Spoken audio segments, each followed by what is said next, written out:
इनका सबसे पहला रूप है शैलपुत्री। शैलपुत्री अर्थात पर्वतराज हिमावन की पुत्र। इनका वाहन वृषभ है और इसी कारणवश इन्हें वृषारुधा के नाम से भी जाना जाता है। नवदुर्गा का दूसरा रूप है ब्रह्मचारिणी। ब्रह्म अर्थात तपस्या, चारिणी अर्थात आचरण करने वाले।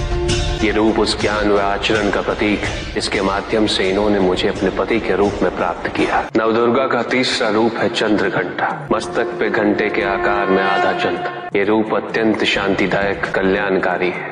विभिन्न प्रकार के अस्त्र और शस्त्र इनकी 8 भुजाओं में सुसज्जित है। इनका तीसरा नेत्र सदैव खुला रहता है। चंद्रघंटा का वाहन सिंह है। ये युद्ध करने हेतु सदैव तत्पर रहती है। इनकी आराधना करने से निर्भीकता और वीरता के साथ ही सौम्यता और विनम्रता का विकास निश्चित है। ये जो मृत्यु देती वो सुख कारक और निर्भय अवस्था में होती है। इनकी मंद मंद हंसी से संसार का जन्म संभव होता है। यह है नवदुर्गा का चौथा रूप जिसे कुष्मांडा के नाम से जाना जाता है। अष्टभुजा, शस्त्रधारिणी, व्याघ्रवाहिनी, हिरण्यवर्णा। केवल यही है जो सूर्य के भीतर लोक में वास करती है। 10 दिशाएं इन्हीं से आलोकित है। जिनकी कृपा से मूर्ता विज्ञान सागर में परिवर्तित हो जाती वो है स्कंद माता अर्थात तुम्हारी माता।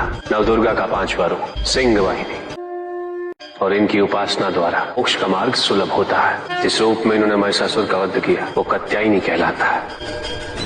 इनकी आराधना करने से अर्थ, धर्म, काम और मोक्ष फलों की प्राप्ति होती है। श्याम रंग, खुले केश, एक हाथ में लोहे का कांटा और एक में खड़ग, जिनका आशीष शुभों का कर्ता और कारक है।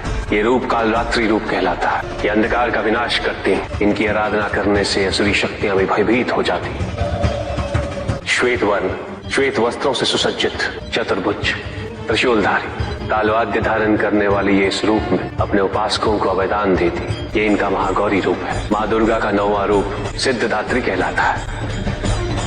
प्रकम्य, अशित्व, ये 8 सिद्धियां केवल इन्हीं की कृपा से प्राप्त हो सकती। मेरा अर्धनारीश्वर रूप इनके सिद्धदात्री रूप की ही देन है।